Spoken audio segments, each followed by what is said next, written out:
Bonjour, je m'appelle Kalan, j'ai 11 ans. Je m'appelle Mila, j'ai 15 ans. Je m'appelle Chloé, j'ai 13 ans. Je m'appelle Baptiste, j'ai 13 ans. Je m'appelle Olivia, j'ai 12 ans. Je m'appelle Raphaël, j'ai 10 ans. Je m'appelle Émilie, j'ai 12 ans. Je m'appelle Stella, j'ai 10 ans. Je m'appelle Alix, j'ai 11 ans. Je m'appelle Zoé, j'ai 10 ans. Je m'appelle Clotilde, j'ai 12 ans. Je m'appelle Anna, j'ai 11 ans. Je m'appelle Amélie, j'ai 11 ans. Je m'appelle Irina, j'ai 12 ans.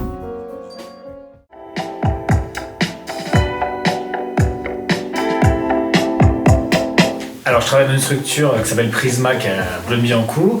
On se retrouve ici au Conservatoire de l'Aude, à Vanves, parce que GPSO a organisé un stage sur tout le territoire avec plusieurs structures. Et ce stage réunit le réacteur, l'école Prisma et le Conservatoire de l'Aude à Vanves.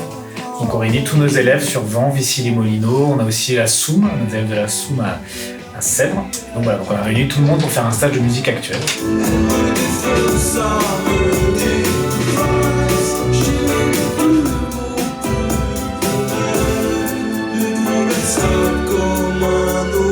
Alors dans le paysage culturel, la musique actuelle, c'est tout ce qui n'est pas classique et pas jazz non plus. En fait, ça concerne le blues, le ragtime, le punk, le rap, l'électro, enfin, tout ce qui est musique finalement sans partition.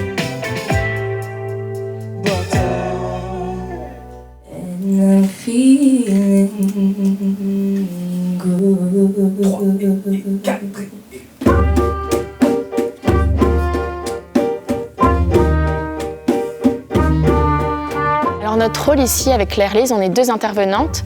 On travaille avec le GPSO et notre rôle ça a été de travailler avec les enfants autour de la musique et des émotions. Donc de leur proposer des ateliers de 2 heures pendant 3 jours avec à la fin une petite restitution.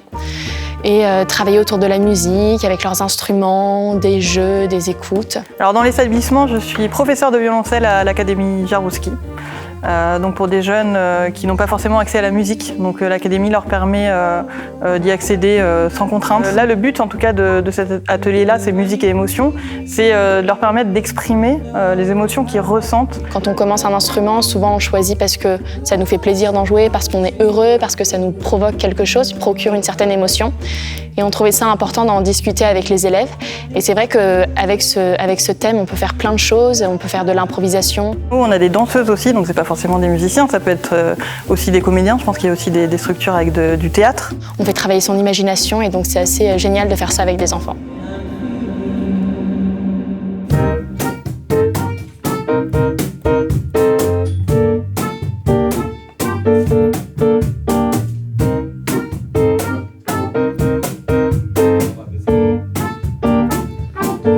Alors, je suis professeure de danse classique ici, dans cette salle, souvent, avec des étudiantes en danse classique pure.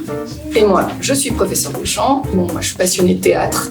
Je suis convaincue que si on mélange théâtre et musique, on obtient vraiment un feu d'artifice.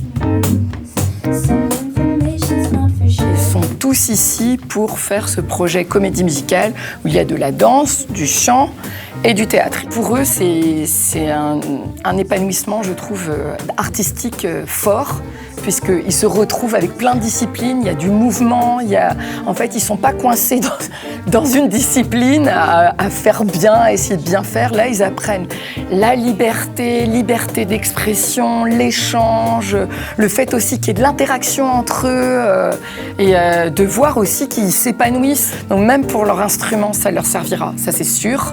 Et en fait, même pour leur vie, ça leur sert aussi. Et pour l'épanouissement général.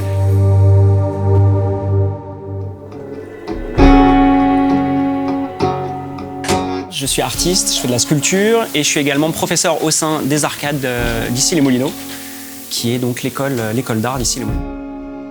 Alors aujourd'hui, on anime un atelier où des élèves des conservatoires du 92 sont amenés à réfléchir sur l'idée de finalement qu'est-ce que c'est aussi que l'objet sculptural qu'est leur instrument. Et donc on va venir les déplacer de leur pratique de musicien sur plutôt une pratique de sculpteur ou en tout cas où ils vont réfléchir à la forme de l'instrument. On va réaffûter. Donc on se retrouve aujourd'hui avec des élèves qui viennent de tout GPSO. C'est aussi une manière pour nous de reconnecter aussi bien avec les arcades qu'avec les différents acteurs de la culture et des écoles culturelles finalement qui proposent des enseignements et des démarches culturelles au sein de GPSO, de venir créer un projet qui vient transpirer ou en tout cas qui vient être perméable à des échanges, et donc ça aussi c'est évidemment très intéressant. Tu vois, regarde, on peut le coller à plat parce que là, regarde, là on peut le faire à plat. Ok ?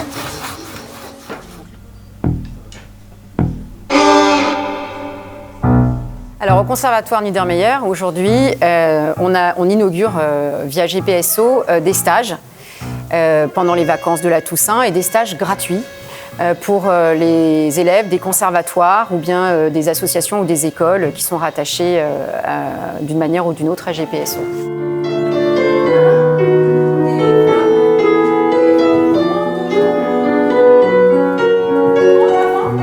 C'est la première fois que c'est mis en place et je dois admettre que ça rencontre, pour en tous les cas, c'était mon premier jour aujourd'hui, un franc succès parce qu'il y a eu beaucoup d'inscriptions et des élèves très motivés. Moi, je suis passionnée par la transmission et effectivement, apporter du répertoire classique à notre époque où le répertoire, justement, se perd un petit peu. J'ai trouvé cette proposition absolument très enrichissante, et chercher avec Marie-Noëlle un répertoire qui puisse s'adapter à des élèves de plusieurs niveaux a été un petit peu... on a fait une recherche ensemble et effectivement, cette richesse nous a permis de trouver un répertoire que j'ai dansé moi aussi quand j'étais plus jeune. Donc du coup, c'est un grand plaisir de venir aujourd'hui amener cette variation pour ces élèves qui sont aussi des élèves de Marie-Noëlle.